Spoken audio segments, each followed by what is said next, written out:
지난 역사를 통해 현재를 돌아보는 역사 평행이론, 날카로운 역사 인식으로 우리 사회를 분석하는 기자, 한국일보 김광원 기자 연결합니다. 기자님 안녕하세요. 안녕하십니까. 네, 오늘은 또 어떤 재미있는 이야기를 준비해 주셨어요? 예, 영부인의 옷감 문제로 시끄럽죠. 아, 네, 너무 시끄럽죠. 예, 다양한 이들의 목소리가 연일 미디어를 통해 흘러나오고 있습니다. 네. 저는 이 문제를 보면서 피로골절이라는 단어를 떠올렸습니다. 스트레스 골절요. 네네. 이 일 자체의 파괴력이 크다기보다는 그동안 유사한 일들이 쌓여서 상황이 이렇게 벌어진 게 아닐까 하는 생각이 듭니다. 예.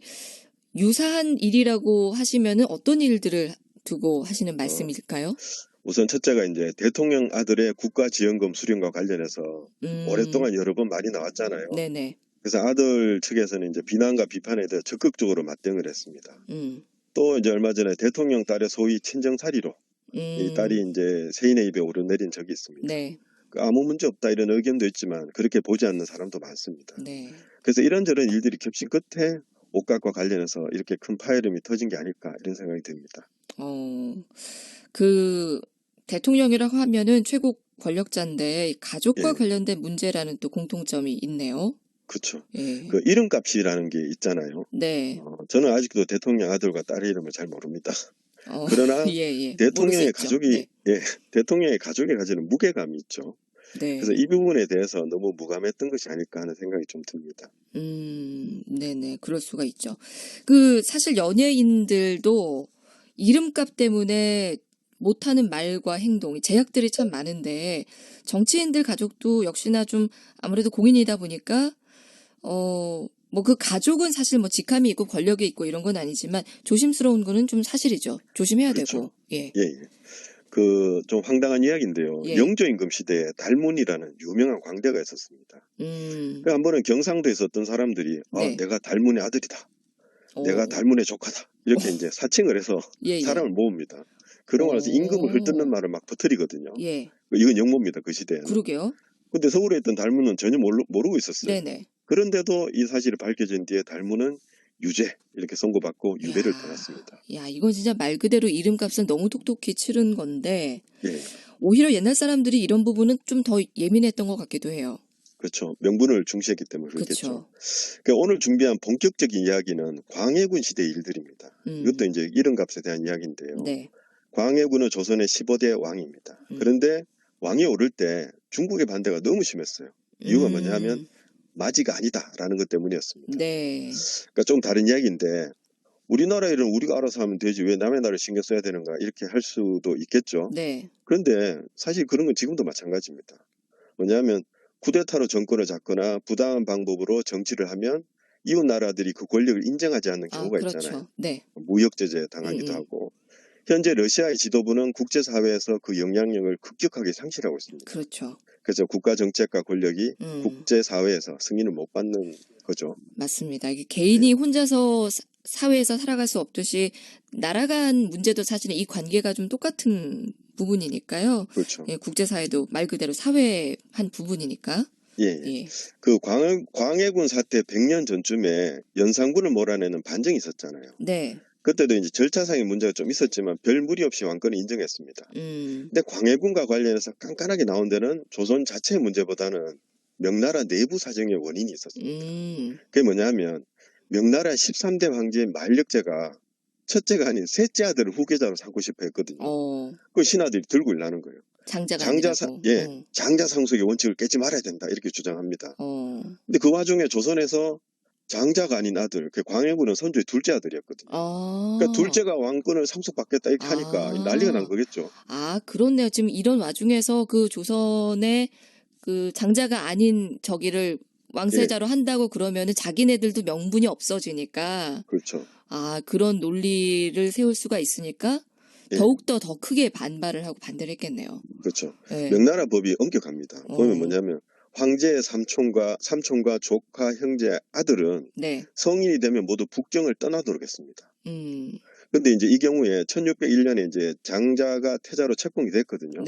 그런데도 당시 이제 셋째겠죠. 황태자의 경쟁자였던 황제의 다른 아들이 그대로 북경에 남아 있었습니다. 그래서 명예 정치적 안정을 바라는 이들에게는 이게 상당히 위험한 신호였습니다. 그러니까 이제 광해군 문제도 이게 내란의 빌미가 될 수도 있었겠다는 좀 생각이 드는데, 그렇죠. 예, 예. 중국이 왜 그렇게 간섭을 했는지 이제 좀 이해가 되네요. 예. 그 반대로 또 황제의 이름값이 거꾸로 조선에 영향을 미치기도 했습니다. 이 광해군에게 가장 걸림돌이 되는 존재는 임해군이었습니다. 그러니까 임해군이 선조의 첫째 아들이었거든요. 네. 그러니까 명나라에서 너무 지독하게 나오니까 조선에서는 현실적으로 임해군을 이렇게 좀 처리해야 되겠다 이런 생각을 하게 됐어요. 그러니까 왕과 신하 모두 임해군의 처리와 관련해 현실적인 필요를 인정했습니다. 그랬군요. 그 세종대왕 임금의 그러니까 세종대왕의 형님이었죠. 그 양녕대군 그것도 생각이 네. 나는데 그 동생이 임금이 된 이후에도 나름대로 그 위세를 누리면서 살았잖아요. 그렇죠. 근데 광해군 시대는 좀 달랐던 것 같아요. 그렇죠. 이제 네. 국제 정세가 그래서 좀 영향을 받은 거죠. 네. 그래서 자세히 보면 북인, 서인, 남인 그리고 다른 모든 분당들도 임해군의 처리에 동조했습니다. 다만 이제 문제가 이제 논쟁이 뭐냐면 죽이느냐, 유배를 보냈냐 의견이 갈린 거죠. 네. 결국은 죽이는 걸로 결론이 내려졌습니다. 근데 왕이 직접 형님을 죽여라 할 수는 그럴 수는 없잖아요. 없죠. 그렇다면 유교 국가에서 무슨 일이 날지 알 수가 그렇죠. 없습니다. 그래서 죽일 때는 모른 척하고 있다가 뒤늦게 보고를 받고는 깜짝 놀라고 슬퍼하는 척을 하는 그런 방법을 선택했습니다. 그래서 죽은 뒤에 이제 왕한테는 병으로 죽었다 생뚱맞게 그런 보고가 올라왔습니다. 그러게요. 그 명나라만 좀 간섭을 안 했으면 아무 일 없었을 수도 있는데 예. 그 나라의 안정이라는 명분이 있었지만은 어찌됐든 그 이름값이라는 게 참 무섭습니다. 이렇게 예. 목숨까지 형제지간에. 그렇죠. 예. 제가 이제 재밌게 본 영화 중에 영화의 대사가 뭐냐면 호랑이는 가죽 때문에 죽고 사람은 이름 때문에 죽는다 이런 대사가 있더라고요. 예. 그러니까 이름값이라는 게 예나 지금이나 분명히 있습니다. 과거에는 왕의 가죽이란 이유 하나만으로도 유배가듯이 살던 것을 떠나고 극단적 경우는 권력을 안정을 위해 뭐 죽기도 했잖아요. 네. 무서운 자리입니다. 그러게요. 그래서 권력자와 그 주변에 있는 사람이라면 자신의 존재에 대한 현실적 인식이 반드시 필요하다 이런 생각이 듭니다.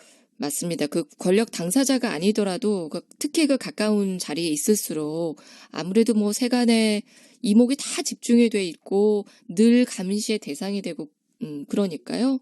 예. 예. 물론 당사자는 더 조심을 해야 되겠고 이런 것도 다 사회생활 아니겠습니까? 예, 네. 맞습니다. 오늘도 신청곡 하셨더라고요, 우리 기자님이. 예, 그 물방아 도는 내력을 한번 들었으면 합니다. 물방아 도는 내력. 예. 조용필 씨 거? 예. 이거 왜요?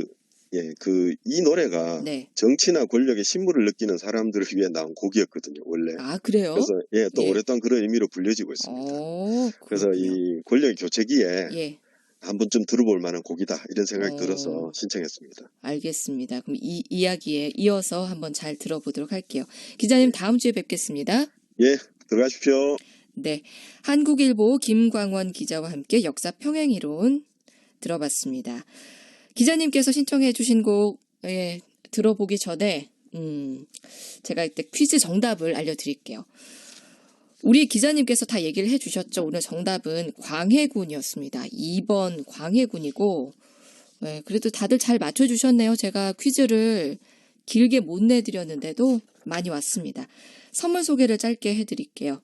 자동차의 역사, 변천과정, 체험장을 함께할 수 있는 경주 세계자동차박물관에서 관람권 드리고 100세 건강을 지켜주는 소중한 상차림이 있는 곳 포항자명 100 샤브에서 식사권, 포항시가 인증한 영일만 친구, 독도무역에서 농특산물 세트, 당신이 아름다워지는 헤어컷, 양덕법원점 샤인코코에서 커트권, 경북교통방송에서 준비한 온누리 상품권 있습니다. 오늘 선물 받으실 분 두 분입니다. 0897님, 0014님 축하드리고요. 아까 기자님께서 신청해 주신 조용필의 곡 들어보겠습니다. 물방아 도는 내력.